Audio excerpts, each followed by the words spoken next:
Okay, this is the Literary Terminology Guide.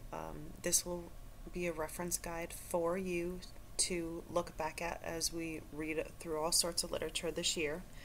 Um, you should keep these notes in the front part of your notebook, look at them frequently, so that you can use the proper terms to discuss literature.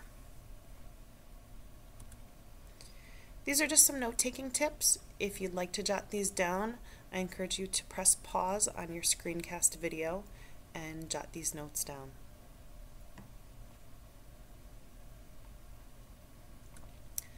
An allegory is a story in which the characters and their actions represent general truths about human conduct.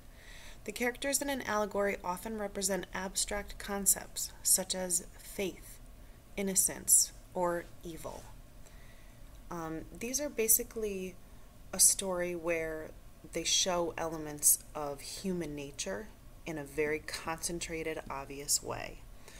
For example, in George Orwell's Animal Farm, they have characters who represent, like, one is hardworking, another one is honest, another one is corrupt and evil.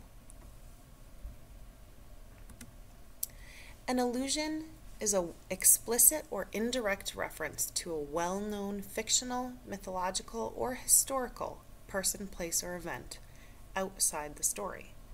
Allusions enrich a story by suggesting similarities to comparable circumstances in another time or place. They really help any kind of literature relate itself to things that you might know better. But we see these in everyday examples. If you're in the hallway and your friend is drooling over his girlfriend and fawning all over her and being a hopeless romantic, someone might say to him, "Calm down, Romeo, keep it together." Now, that is an allusion to Romeo and Juliet, where Romeo is a very passionate and very romantic lover. But that would be an allusion.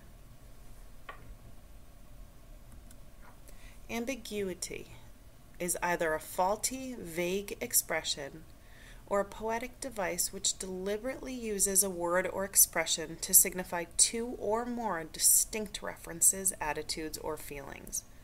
The word has both connotations, secondary or associated significations, and denotations, primary signification or reference.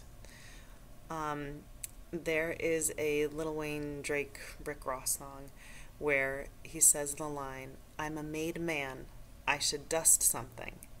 This is ambiguity. It is a play on the words made, meaning he has money, versus MAID, meaning a person who cleans and dusts. Anachronism is a false assignment of an event, person, scene, or language to a time when the event or thing or person did not exist. Jurassic Park is a movie that came out, and just if you're not familiar with it, they found dinosaur DNA in a mosquito that had been preserved in amber way back under the earth or something. And they were able to recreate dinosaurs that lived in present day. And they basically created a zoo type of place on an island where dinosaurs existed in our day. And rich people could fly over to this island and see real dinosaurs living and killing each other and all sorts of things. That's an anachronism. Dinosaurs don't exist today, we know that. Analogy is a comparison in which an idea or thing is compared to another thing that is quite different from it. It aims at explaining that idea or thing by comparing it to something that is familiar. We use metaphors and similes to draw analogies. So, an analogy is more extensive and elaborate than either a simile or a metaphor. I'll show you in these examples they'll use metaphors and similes to make the analogy. First example, life is like a race. The one who keeps running wins the race, and the one who stops to catch a breath loses. So, let me get my little cursor. We know a simile is a comparison using like or as. Life is like a race. So here we have a little simile. We're comparing life to race. But then when we talk about the one who keeps running and the one who stops to catch a breath, we run into a metaphor. So this analogy is a more elaborate comparison. Second example, just as the sword is the weapon of a warrior, a pen is the weapon of a writer. Again, a comparison using like or as, and making that comparison again between two unlike things. Aphorism is a short, often witty statement that contains a serious maxim. A maxim is a saying, opinion, or, forgive me. A maxim is a saying or a lesson kind of a thing. Opinion or a general truth. You might have heard an apple a day keeps the doctor away, but that is a statement to say eating healthfully will keep you healthy, which does make sense. Apostrophe is a figure of speech in which someone, usually but not always absent, some abstract quality or a non-existent personage is addressed as though present.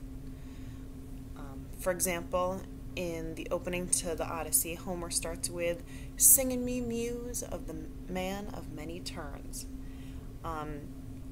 He is speaking to his muse, but that character or person is not there. Atmosphere is the mood, feeling, or quality of life in a story, as conveyed by the author's choice of language and organization in describing the setting in which the speech or activity of the character takes place. That's a long description, but I want you to look back up at that top line. It's the mood, feeling, or quality of the story that the author creates. So, the atmosphere in which an author makes characters appear and events occur is often important in determining the tone of the particular work. The atmosphere of Edgar Allan Poe's short stories is often very dark, very ominous. You get the sense of dread, you get the sense of something haunting very frequently. So, atmosphere is the mood or feeling that you get from a story, and the author created it. Black humor.